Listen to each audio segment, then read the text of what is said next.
Tantor Audio, a division of Recorded Books, presents Special Duty, A History of the Japanese Intelligence Community by Richard J. Samuels, narrated by David Vries.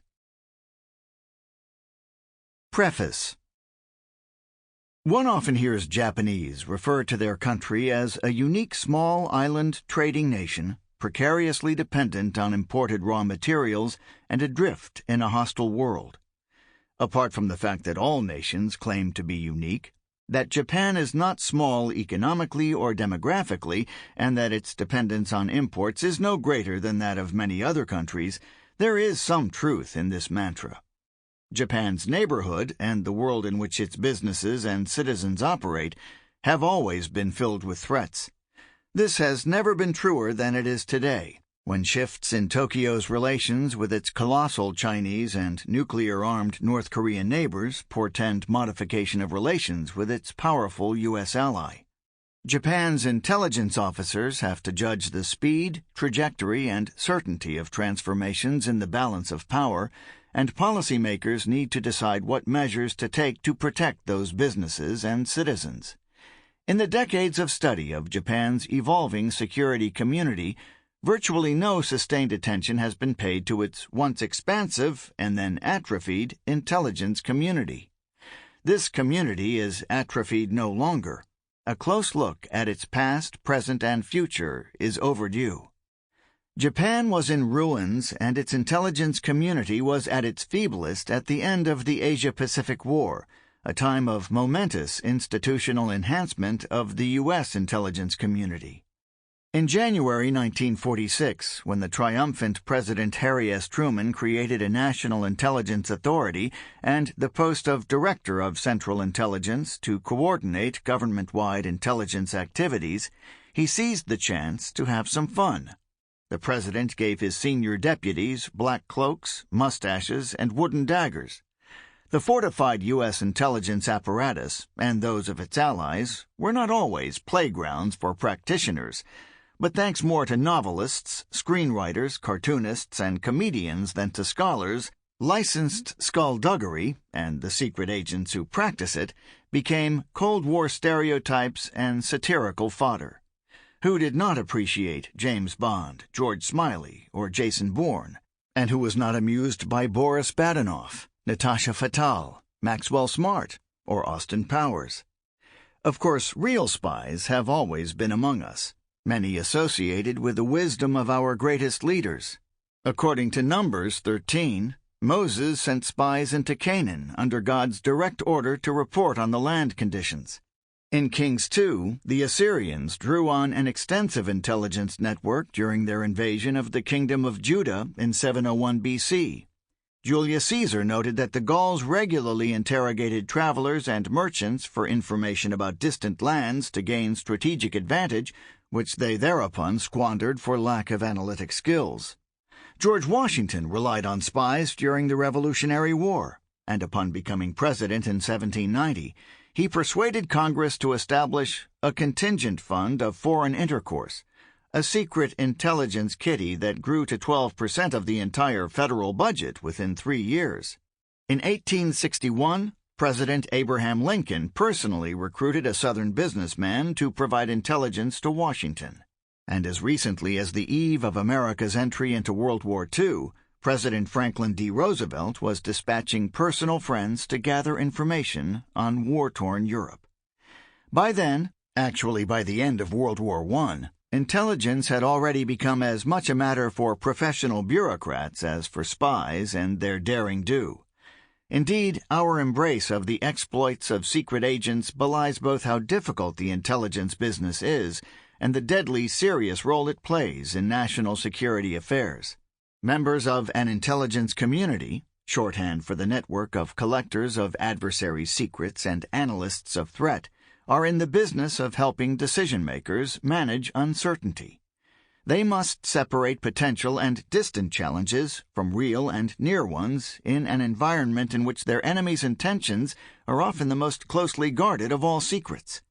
They must separate what matters from what only seems to matter, to distinguish what is known from what is unknown, and to know what they do not know.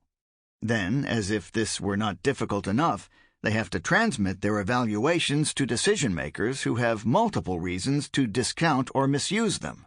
As one unnamed senior State Department intelligence official described his unit's role, "A good day is when we prevent a bad policy decision from being made." Walter Lacour offers a fitting metaphor. Intelligence is the Cinderella of contemporary politics. Long hours, unpleasant work, humiliation, lack of recognition, and no Prince Charming in sight. Once we acknowledge that all this takes place in the context of existential threat, intelligence ceases to appear all fun and games, and getting its organization right becomes imperative. Our perceptions of the intelligence community have been shaped predominantly by American, British, Soviet, and Israeli espionage, by Ludlum's CIA, Le Carré's MI6, the Americans' KGB, or Reicher Attir's Mossad, and we may have been led to believe that spies are less suave and resourceful elsewhere. This may be why few Japanese spies have been popularly associated with either wisdom or heroism in Western accounts, though some were both wise and heroic. Nor have many been the benign objects of satire. More often, their malign caricature abroad was formed out of a supposed Orientalist capacity for treachery, such as this from the British historian Peter Elphick, who insisted that the Japanese national psyche explains why expatriate Japanese, who were required to serve as part of a subversive network, were deeply honored they were serving their emperor as spies. Then there is the purported native incapacity of Japanese to act independently, as in this from the U.S. Strategic Services Unit immediately after the Asia-Pacific War. Jap mentality is completely unsuited to listening post-work. They are slow, cautious thinkers, and can never make a quick decision or take prompt action before thinking up a suitable reason or excuse that is sufficiently watertight to protect against loss of face. Even the Chinese have waved the essentialist culture card at the Japanese. Chiang Kai-shek, the Chinese nationalist leader who once served in the Imperial Japanese Army, reportedly declared that everyone Japanese, both male and female, is a born spy. The popular allure of ninjas notwithstanding, clearly there is some confusion abroad regarding whether the Japanese are or are not inherently adept at espionage. As we shall see, there was no inherent intelligence deficit preventing the Japanese intelligence community from expanding or from having its share of success during the first half of the 20th century. Meanwhile, the joke at home in Japan has been about the bureaucracies, not the secret agents. In the standard Japanese narrative, during the Cold War, Japan had no CIA, but did have a KGB, Keisatsu, National Police Agency, Gaimusho, Foreign Ministry, and Boicho, Defense Agency. This speaks to a fundamental truth that will inform much of the analysis in this book. These separate government agencies, like those elsewhere within Japan and in intelligence communities abroad, seem to have forever been engaged in intense, sometimes petty, jurisdictional competition, captive in silos inhibiting coordination. The Japanese intelligence community, like the U.S. and British ones, took a sharp bureaucratic turn, perhaps even earlier and more sharply than in Washington or London. In the Japanese narrative, more of the country's heroes, many of whose photos are in this volume, were celebrated as military and government officials than as gallant national champions. They were patriots, of course, but in the first instance they were cashiered soldiers in the former Imperial Japanese Army who were joined by diplomats in the Ministry of Foreign Affairs, MOFA, crime fighters in the National Police Agency, NPA, economists in the Ministry of International Trade and Industry, MITI, and the Ministry of Finance, MOF, and lawyers in the Justice Ministry's Public Security Intelligence Agency, PSIA. They belonged as much to their competing units as to the Japanese state, and many, of course, were politicians vying for power. Japan's intelligence units were small, non-comprehensive, uncoordinated, underfunded, and, as a result of lingering political sensitivities, especially regarding the use of spies, unnecessarily baroque. They all operated in an environment of mutual distrust, with limited central authority and even more limited public support. Kotani Ken, a leading historian of Japanese intelligence, tells us that the government never succeeded in managing the central intelligence system effectively, and even today, many observers simply throw up their hands and declare, "Japan has no intelligence community." So this term will be used with caution here. And indeed, we can recognize that not all the problems encountered or created by the Japanese intelligence bureaucracies should be connected to the domestic structure of strategic policy making. Subordination to Washington also muted interest in developing Japan's post-war intelligence community. During the occupation, and even well after Japan regained sovereignty, its intelligence function was derivative, underdeveloped, and narrowly aimed at domestic enemies and foreign firms. The larger strategic horizon was monitored by its ally, the United States. Resentment of Japan's subservience to its U.S. partner, what one intelligence journalist has called a persistent master-servant relationship, shujo kankei, never independently forced the shape and pace of Japanese intelligence reform, but it did become a more persistent problem than is normally acknowledged. Most Cold War Japanese intelligence and security professionals accepted that they had little choice but to accommodate to U.S. power. As a result, and notwithstanding that there remain gaps in sharing and trust, there has been increasing integration of the two intelligence communities. While accommodation to the preferences and practices of the U.S. intelligence community was a defining feature of the first decades after the war, the Japanese intelligence community, like the military overall, was also stifled by clear and insistent public opposition to any practice redolent of wartime governance. Above all, this meant that engaging in or even debating the merits of intelligence, especially counterintelligence, but also counterterrorism, was problematic. Every plan, each discussion of the topic, raised hackles among those who feared, not without cause, that the Japanese could slide down a slippery slope back to unrestrained practices like domestic surveillance and foreign aggression that destroyed millions of lives and their nation. After the Cold War, thoughtful Japanese national security strategists, in both the bureaucracy and the political class, took up intelligence reform with new energy. They began to tinker, reconceive, and, finally, to restructure Japan's national security apparatus, and with it, Japan's intelligence community. These, then, are the transitions that are identified and followed in this volume: the expanding, accommodating, tinkering, reimagining, and re-engineering of the intelligence community of one of the world's great powers. It will be a story that shifts from a focus on individuals and their exploits to organizations and their competitions. We will discover how Japan was propelled on this century-long course, why reform was so constant and difficult, and what consequences this had for Japan's national security. Like most policy change, in Japan or anywhere else, intelligence reform cannot be reduced to a single cause, at least not without sacrificing accuracy. Chapter 1 identifies 3 generic drivers that affect the shape, pace, and direction of intelligence reform. None is surprising. The first consists of shifts in the strategic environment. After all, threats and balances of power change. Consider, for example, how and why the OSS became the CIA as the Cold War set in after World War II, and the United States found itself having to adjust to being one of 2 superpowers in a suddenly bipolar world. For their part, Japanese strategic thinkers have always been sensitive to Japan's geostrategic circumstances and often have responded with intelligence reform at moments of strategic uncertainty. The Foreign Ministry built intelligence capabilities to undermine Tsarist Russia at the turn of the 20th century. The imperial military began to rely heavily on private intelligence sources in China in the 1920s. The police strengthened counterintelligence and counterterrorism capabilities in the 1920s at the moment when mass parties were mobilizing, in some cases with foreign support, and every agency beefed up its collection and analysis capabilities in the 1930s when war with the United States seemed imminent.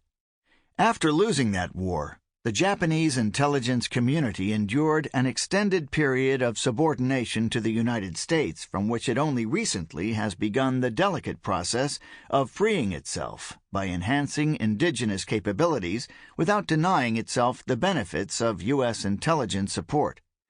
As I have already briefly noted, and as I examine in detail in chapters 3 and 4 of this book, Washington's domination of Japan's intelligence community throughout the Cold War generated considerable resentment in the Japanese security community. The U.S. Department of Defense reportedly blocked Japanese acquisition of surveillance satellites for a long time, and Japanese ground self-defense force intelligence units were run under code names that were kept secret from their U.S. partners. Remnants of this resentment persisted after the Cold War, affecting some more than others. But the depth of this resentment varied and never rivaled geostrategy as an independent driver of intelligence reform. U.S. frustration with Japanese intelligence leaks generated pressure from Washington that was as problematic for the Japanese intelligence community as the leaks themselves. Strategists are fully aware that the global balance of power has shifted several times since the end of the Cold War, and many are quite naturally concerned that continued dependence for security and intelligence on a United States in relative decline renders Japan vulnerable in new ways. As we shall see, this was evident to many well before Donald Trump's campaign and election in 2016 elevated their concerns. Nearly a decade earlier, even before China's military threat became palpable and North Korea's acquisition of nuclear weapons openly challenged the U.S. position, a former chief of MOFA's Intelligence and Analysis Service argued that Japan could not effectively reform its intelligence community until it realized that Washington would not necessarily provide for Japan's security and came to grips with the need to formulate a truly independent diplomatic strategy. Just as Prime Minister Abe Shinzo was preparing to re-engineer Japan's foreign policy and intelligence system in 2013 by creating a National Security Council, NSC, 3 Diet representatives from different parties, one of whom would become Abe's foreign minister in 2017, issued a vigorous call for an independent Japanese intelligence service, justifying it with this assessment, rhetorical question, and prescription. Japan's diplomacy and national security have never been in such a tight fix. America's relative power is declining, and China's military rise, as well as its expanding claims in the ocean, are striking. Is Japan responding effectively to the historic shift in world order? Even if an NSC is established, there is still a missing piece: a foreign intelligence unit. The second driver of intelligence reform has been technological change. The most prominent intelligence-related technologies have had to do with the way intelligence is collected. Human intelligence, HUMINT, radio and other signals intelligence, SIGINT, and image intelligence, IMINT, are the most widely known and are all widely practiced. Cyber-based intelligence harvesting is just the latest tool to which intelligence communities have to adjust. The Japanese intelligence community has been an active, indeed voracious, technology follower for well more than a century. The imperial military first experimented with aerial reconnaissance balloons in 1877 during the Satsuma Rebellion, and their first operational use came in 1904 during the Russo-Japanese War. It was during that conflict when the Imperial Japanese Navy stood up its first SIGINT unit and broke Russian codes. By that time, and for decades after, Japanese agents, some official, many not, were engaged in extensive espionage activities across Eurasia using advanced tools, including encrypted communication devices. Even so, Japanese messaging proved vulnerable to interception. Washington was privy to Japan's negotiating positions during the Washington Naval Conference in 1921-22 and used its SIGINT advantages to intercept much of Japan's military and diplomatic communications during World War II. Even if its counterintelligence capabilities sometimes trailed its collection technologies, Japan was never too slow off the technological mark. Despite self-imposed constraints on the military use of space, Japan deployed transponders on the satellites of civilian agencies that transmitted images for the use of military intelligence starting at least as far back as the 1980s. Today, Japanese analysts use many of the most advanced space-based image processing technologies, reportedly being able to differentiate among 5 pilots and a lone protocol officer standing in line on the deck of China's aircraft carrier. And, like those of most other advanced nations, Japan's intelligence community is struggling to militarize cyber capabilities to deter, if not to protect against, unwelcome intrusion. Failure is the third, and often the most proximate, driver of intelligence reform. Clausewitz famously acknowledged intelligence failure in On War. Many intelligence reports in war are contradictory, even more are false, and most are uncertain. Indeed, although their successes are often well hidden, intelligence communities have failed famously. Hitler's surprise of Stalin with the treacherous Operation Barbarossa and U.S. complacency before Japan's attack at Pearl Harbor are just 2 prominent examples from World War II. Another involved Major General Charles Willoughby, who played a singularly prominent role in the post-war history of the Japanese intelligence community and who engineered one of the most glaring failures in U.S. military intelligence history in Korea, both on behalf of General Douglas MacArthur. The failure to coordinate intelligence on the 9/11 terrorist attacks, Washington's willful ignorance of Saddam Hussein's abandonment of weapons of mass destruction, and the counterintelligence failures that abetted Russian interference in the 2016 presidential election are more recent American examples. But intelligence failure has nowhere been more plentiful or storied than in Japan. The 19th century shogunate was shaken to its knees once the capabilities of Commodore Perry's black ships became known. Imperial militarists and Pan-Asianists were unprepared for U.S. resolve in the Asia-Pacific War. And the most famous tactical intelligence failure of the Asia-Pacific War occurred after a U.S. signals unit located Admiral Yamamoto Isoroku near the Solomon Islands in April 1943, allowing Admiral Chester Nimitz's pilots to ambush his plane. In the 1970s, Richard Nixon pulled the rug out from under Japan, not once, but twice, in shocks that upended the global financial community and brought China in from the cold. Subsequent unannounced and unanticipated visits by a Soviet MiG-25 in 1976 and by a North Korean missile in 1998 justified immediate changes in the way Japan practiced intelligence. These 3 drivers, strategic change, technological development, and failure, forced the pace of intelligence reform in Japan in much the same way that they compelled reform elsewhere. But this is not merely a story of Japan as a normal nation. We can more easily detect what is distinctive about the history and practice of intelligence in Japan when we observe how the drivers converge with the specific activities in which national intelligence communities are engaged, the elements of intelligence. This volume identifies and examines 6 such elements over time: collection, analysis, communication, protection, covert action, and oversight. Japan's dominant mode of intelligence collection has varied over time. While Japan's intelligence community was rapidly expanding, from roughly 1895 until 1945, it depended on human intelligence, often in the form of secret collaboration for covert action among ultranationalist freelancers, military spy masters, diplomats, and corporate sponsors. Over time, and after many failures, tradecraft and foreign language training advanced in places like the Imperial Army's Nakano School in Tokyo and the privately run East Asia Common Cultural College, Toa Dobun Shoin, in Nanjing. By the end of the Asia-Pacific War, Japan had also acquired a competent SIGINT capability.